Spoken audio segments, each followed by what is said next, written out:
ఉత్తగొడ్డుకు ఓర్లుడు ఎక్కువ అన్నట్టు పాడువట్ల జలగన్న భజన తప్ప రోజాకు ఇంకో పనే లేదు. ప్రజాభిమానం లేదు, పార్టీలో ఉన్న నాయకుల దగ్గర అభిమానం లేదు. అబ్బా మీ జలగన్నకు భలే ఉన్నది ప్రజాభిమానం. దొంగ లెక్క ఏడికి పోయినా పరదాలు కట్టుకొని పోతుంటాడు. గాలి మోటార్ల తప్ప రోడ్ల మీద తిరగాడు. సిగ్గులేనోడెక్కనో. పరిస్థితుల్లో భయపడి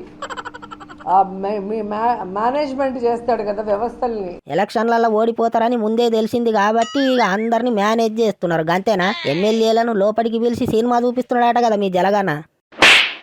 భయపడే కొంతమంది ఉన్నారు తప్ప. అంతే అంటావు? సొంత బాబాయినే చంపినోడు ఎమ్మెల్యేలను కథం పెట్టుడు పెద్ద పనా? అందుకే భయపడి ఉంటున్నారు అంటావు. లేకపోతే ఎప్పుడో పంక పార్టీ ఖాళీ అయ్యేదే. అంతేగా కూజా.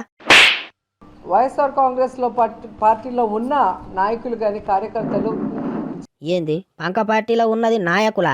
అరేరే, మరి ఏపీ ప్రజలేంది పంక పార్టీలో ఉన్నోళ్ళంతా దొంగలు, గూండాలు, మోసగాళ్ళు అనుకుంటున్నారు. జగన్ బాబా దొంగల పార్టీ అనుకుంటున్నారు.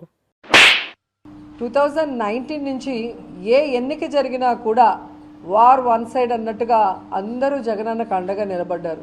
మీ ఇజ్జతి లేని ముఖంలో మన్ను దొంగ ఓట్లతోని సచినోళ్ళ ఓట్లతోని గెలిచి పెద్ద గొప్పలు చెప్పుకుంటున్నారు. ఇప్పుడు కూడా మళ్ళా దొంగ ఓట్లతోని గెలిచే జిత్తులేస్తున్నారు. ఈసారి మీ పప్పులు ఉడకవులే. జలగన్న ఓడుడు, జైలుకు పోవుడు ఖాయం.